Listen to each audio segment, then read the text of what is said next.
आपदामपहर्तारं दातारं सर्वसंपदां लोकाभिरामं श्रीरामं भूयो भूयो नमाम्यहम्। मनोजवं मारुततुल्यवेगं जितेन्द्रियं बुद्धिमतां वरिष्ठं वातात्मजं वानरयूथमुख्यं श्रीरामदूतं शिरसा नमामि।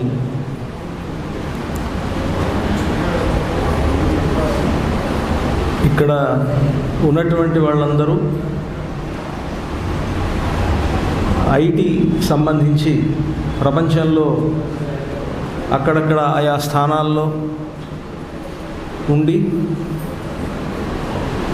ప్రత్యేకమైనటువంటి ఐటీ కంపెనీలు పెట్టుకొని ఉన్నటువంటి వాళ్ళు ఈ స్టార్టప్ ద్వారా ఇక్కడ అందరూ కూడా కలవడం, శేషాద్రి గారి ద్వారా ఇక్కడంతా కూడా భద్రాచలంలో అందరూ ఒకసారి కలిసి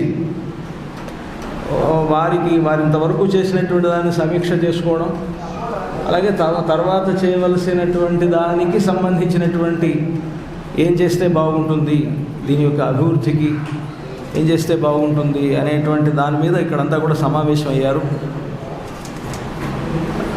చాలా కాలంగా శేషాద్రి గారు తెలుసు. ఇక్కడ ఈ శ్రీనిధి రెసిడెన్సీ ఏర్పాటు చేసిన తర్వాత దాదాపుగా ఈ ప్రాంతాల్లో ఉండేటువంటి అనేక మందికి కూడా వారు ఈ ఐటీ విషయంలో వారు ఉపాధిని కలుగజేశారు.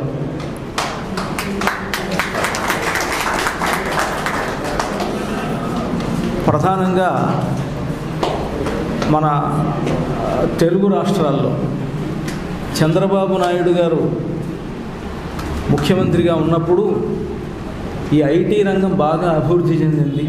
ఒకప్పుడు బెంగళూరు ఆ ప్రాంతాల్లోనే పరిమితంగా అక్కడ ఉన్నటువంటి ఐటీ రంగం చంద్రబాబు నాయుడు గారి వల్ల అది హైదరాబాద్కి ఈరోజు ఆ ప్రాంతం అంతా చూస్తే మాదాపూర్ కావచ్చు, హైటెక్ సిటీ కావచ్చు, అవన్నీ చూస్తే దాని అభివృద్ధి అంతా కూడా వారి విజనే, పూర్తిగా చంద్రబాబు నాయుడు గారి విజన్.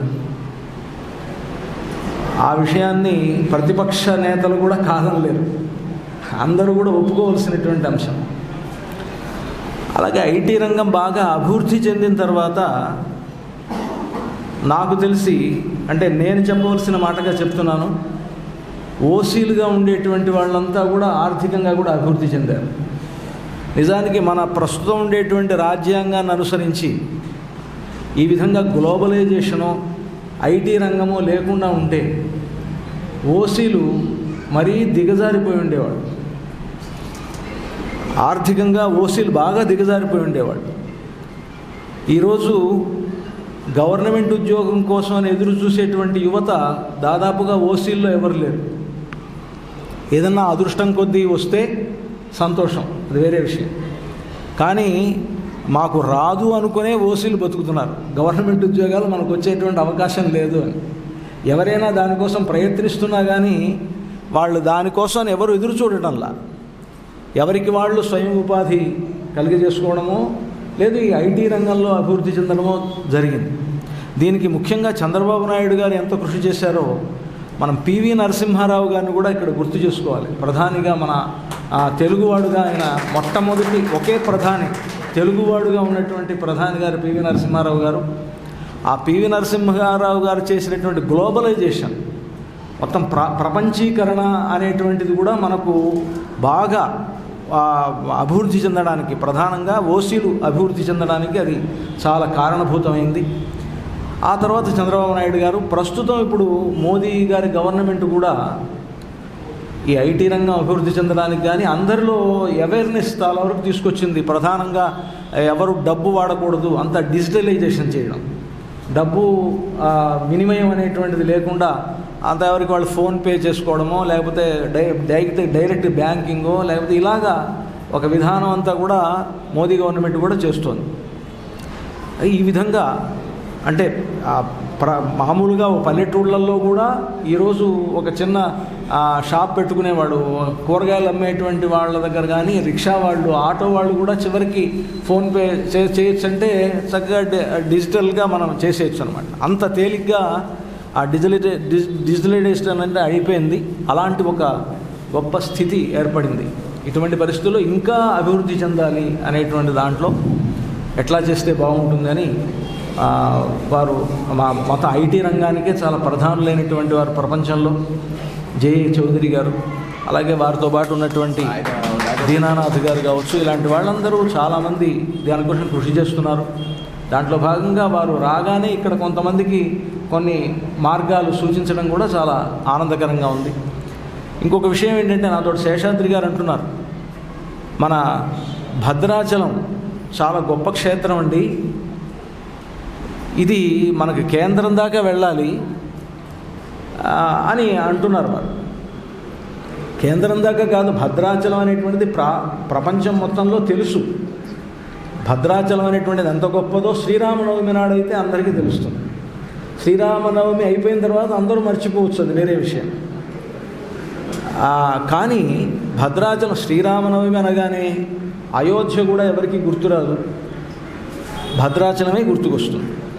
కారణం, ఆ రోజు భద్రాచలంలో సీతారాముల కళ్యాణం జరగడం, రాముడి అవతార ఉత్సవాన్నో జన్మోత్సవాన్నో అన్ని చోట్ల చేసుకుంటారు.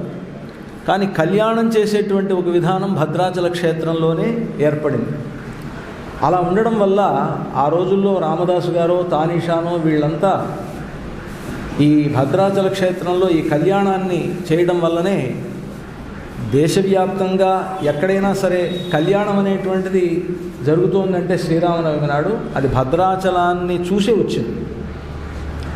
భద్రాచలం లేకపోతే కళ్యాణం చేసేటువంటి అవకాశం లేదు. ఏ దేవతకి అలాంటి పద్ధతి లేదు కదా.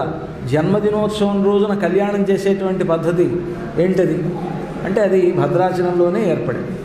దానికి కారణం ఏమిటంటే, ఈ భద్రాచలంలో కొన్ని ఆగమ సంహితలను అనుసరించి ఆ పూజా విధానాలన్నీ జరుగుతుంటాయి. పురుషోత్తమ సంహిత అని, పరమపురుష సంహిత అని, పాద్మ సంహిత అని, ఇలాగా ఆగమానికి సంబంధించినటువంటి కొన్ని గ్రంథాలు ఉన్నాయి. ఆ గ్రంథాలను అనుసరించి ఇక్కడ పూజా విధానాలు, ఇతరమైనటువంటి ఉత్సవాలు జరుగుతాయి. ఆ పద్ధతిలో యస్యావతార సమయే తస్య కళ్యాణమాచరేత్ అని పురుషోత్తమ సంహిత వచనం. అవతారం ఏ దేవతకు ఈ అవతారం జరుగుతుందో అవతారం జరిగేటువంటి రోజునే కళ్యాణం చేయాలి అని అన్నమాట దానికి అర్థం. ఆ సూత్రాన్ని అనుసరించి భద్రాచలంలో శ్రీరామనవమి నాడు కళ్యాణాన్ని ఆ రోజుల్లో రామదాసు గారు ఏర్పాటు చేశారు. అది ఈ భద్రాచలంలోనే ప్రత్యేకం. ఇంకొక విషయం ఏంటంటే, చాలామందికి తెలుసుకోవాల్సింది, ఆ శ్రీరామనవమి నాడు కళ్యాణం జరుగుతూ బ్రహ్మోత్సవాలు కూడా ఇక్కడ నవాన్నికంగా జరుగుతాయి. 9 రోజుల పాటు ఉత్సవాలు జరుగుతాయి. కానీ అది ఎవరికి గుర్తులేదు, ఎవరు దాని గురించి పట్టించుకోకపోయినా కళ్యాణము, పట్టాభిషేకము ఇవి మాత్రం అందరికీ దాదాపుగా తెలుసు. అటువంటి ఒక విశేషమైనటువంటి క్షేత్రం భద్రాచల దివ్యక్షేత్రం. ఈరోజు మనం అయోధ్య అనుకుంటున్నాం. మొన్న 22వ తారీఖున అయోధ్యలో రామమందిర ప్రతిష్ఠ జరుపుకున్నాం. నిజానికి ఈ గవర్నమెంట్ కనుక లేకపోతే అసలు అయోధ్య ఇంకా వస్తుందా, ఇంకా అలా పురాంగం అవుతుందా మనకి తెలియదు. గవర్నమెంట్ ఉండడం, ఆ గవర్నమెంట్ అనేటువంటి దాని యొక్క కృషి, కొంతవరకు సుప్రీంకోర్టు వాటి యొక్క తీర్పులు, ఇవన్నీ కూడా అక్కడ రామజన్మభూమి అది అని, అక్కడ రాముడి మందిరం కట్టాలి అని దానికి ప్రత్యేకించి ఒక పద్ధతి ఏర్పాటు చేసుకొని సంవత్సరం లోపల అక్కడ ఒక మందిరాన్ని ప్రారంభించుకున్నాము అని అంటే, ఎంత మనం కొత్తగా ప్రారంభించినా అది కొత్తదే మందిరం. అక్కడ ఏ విధంగా అయితే ముస్లిముల దాడి మొదలైనవి జరిగినాయో అలాగే భద్రాచలం మీద కూడా ముస్లిముల దాడి జరిగింది. 17-18 శతాబ్దాల కాలంలో ఔరంగజేబు పరిపాలించేటప్పుడు ధంస అని ఆయన ద్వారా భద్రాచలంలో కూడా దాడులు జరిగినప్పటికీ, కొన్ని ఇబ్బందులు ఎదుర్కొన్నప్పటికీ, ఎప్పుడు ఇక్కడ మందిరం ప్రారంభమైందో అప్పటి నుండి అవిచ్ఛిన్నంగా ఇక్కడ పూజలన్నీ జరుగుతున్నాయి. అంటే ఈరోజు అయోధ్య రామ మందిరం కంటే కూడా ప్రాచీనమైనటువంటి మందిరం ఏదైనా ఉంటే అది భద్రాచలంలో ఉండేటువంటి రామ మందిరం. కనుక భద్రాచలం మీద కూడా అందరి దృష్టి ఉండాలి.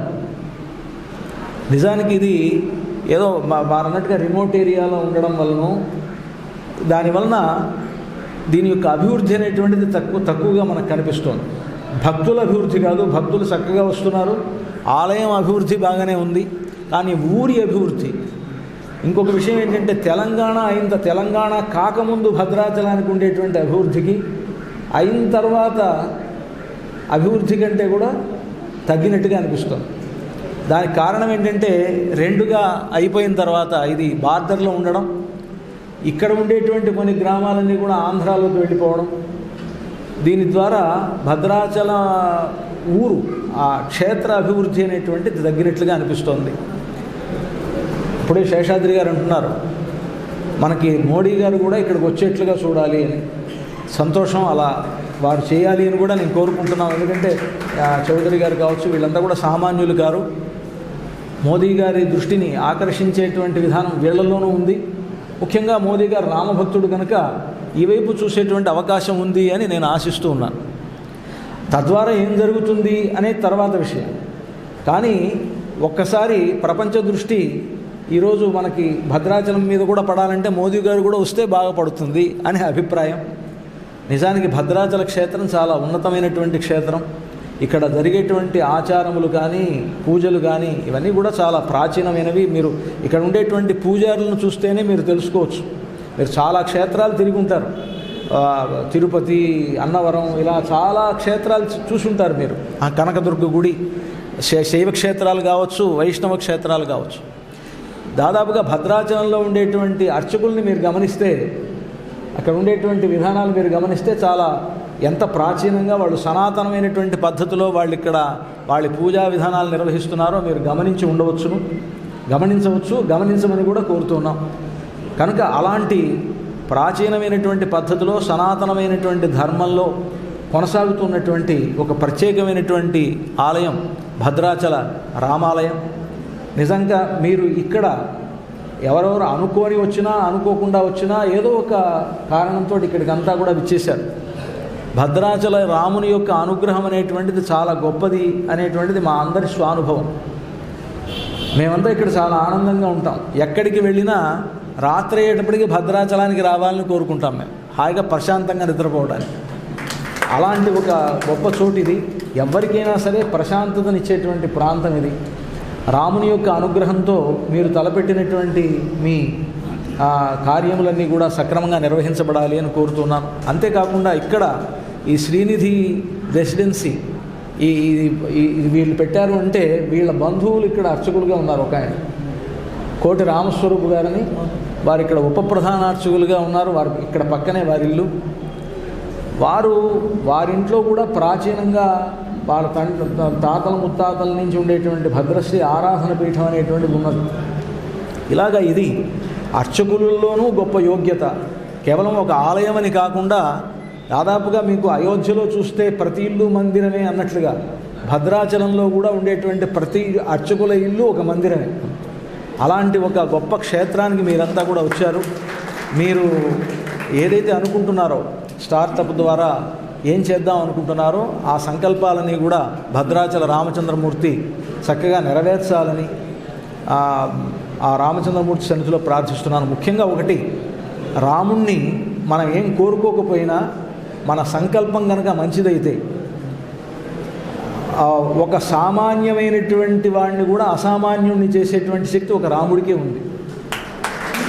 ఎందుకంటే ఆ రోజుల్లో రాముడికి సేవ చేద్దాం అనుకున్నటువంటి వాళ్ళు ఎంతోమంది ఉన్నా ఆయన ఎవరి సేవలు తీసుకున్నారంటే కోతుల సేవ తీసుకున్నాడు. ఆ కోతుల్లో కూడా మహాబలవంతుడైనటువంటి వాలిని ఆశ్రయించాల. వాలి చేత తన్నులు తిన్నటువంటి సుగ్రీవుణ్ణి పెద్ద మనిషిని చేశాడు ఆయన. అంటే ఆయనకు కావాల్సింది ఒకటే, అహంకారం లేకుండా ఆయన నమ్ముకోవడం. అది నమ్ముకున్నటువంటి వాళ్ళని రాముడు చిన్నవాడిని కూడా పెద్దవాడిని చేస్తాడు. అందుకనే చేస్తారు అస్త్రామాస తృణం ప్రియాద్రుహి తృణామాస స్మరారేర్ధను అని. రాముడు తలుచుకుంటే ఆయనకు పెద్ద పెద్ద అస్త్రాలు అవసరంలా, ఒక గడ్డిపోచను చూసి గడ్డిపోచను ఇలా విసిరేస్తే అదే అస్త్రం అయిపోతుంది. ఆయనకి మామూలుగా అంటారు బ్రహ్మాస్త్రం అని, ఆ అస్త్రం అని, అవేం అవసరంలా. ఒక గడ్డిపోచని ఇదే బ్రహ్మాస్త్రం కావాలనుకొని విడిచిపెడితే అది బ్రహ్మాస్త్రం అయిపోతుంది. అస్త్రామాస తృణం ప్రియాద్రిహి తృణామాస స్మరారేర్ధను. అదే అందరూ శివధనుస్సు శివధనుస్సు అనుకుంటున్నారు, చాలా గొప్పది గొప్పది. ఆ శివధనుస్సును ఆయన పట్టుకోగానే అది గడ్డిపోచ అయిపోయింది. అది రాముడి గొప్పతనం. అంటే ఎవరైతే గొప్పవాళ్ళు అనుకుంటారో గొప్పవాళ్ళని చిన్నవాళ్ళని చేసేస్తాడు. అనుకుంటే ఎవరైతే నేను చాలా గొప్పవాడిని అని వెర్రవిగి రాముడి దగ్గరికి వెళ్తాడో వాడిని గడ్డిపోచలాగా తీసేస్తాడు. ఒక గడ్డిపోచ, నేను గడ్డిపోచని, నా దగ్గర ఏం లేదు అని రాముడి దగ్గరికి వెళితే అది బ్రహ్మాస్త్రమే కూర్చుంటుంది. అది రాముడి దగ్గర ఉండేటువంటి గొప్పతనం. కనుక మీరందరూ ఇక్కడికి వచ్చారు, వారి సంకల్పం. శేషాద్రి గారు, చౌదరి గారు ఇలాంటి పెద్దలంతా కూడా ఇక్కడికి వచ్చి ఈ స్టార్టప్ ద్వారా ఇంకా దీన్ని అభివృద్ధి చేయాలి అని, గ్రామ ప్రాంతాల్లో కూడా ఐటీకి సంబంధించినటువంటి ఇది బాగా పెరగాలి, దాని యొక్క అవేర్నెస్ పెరగాలి అని వీరంతా అనుకుంటున్నది. రామచంద్రమూర్తి వారి యొక్క సత్సంకల్పాన్ని నెరవేర్చాలి అని కోరుకుంటూ జై శ్రీరామ్.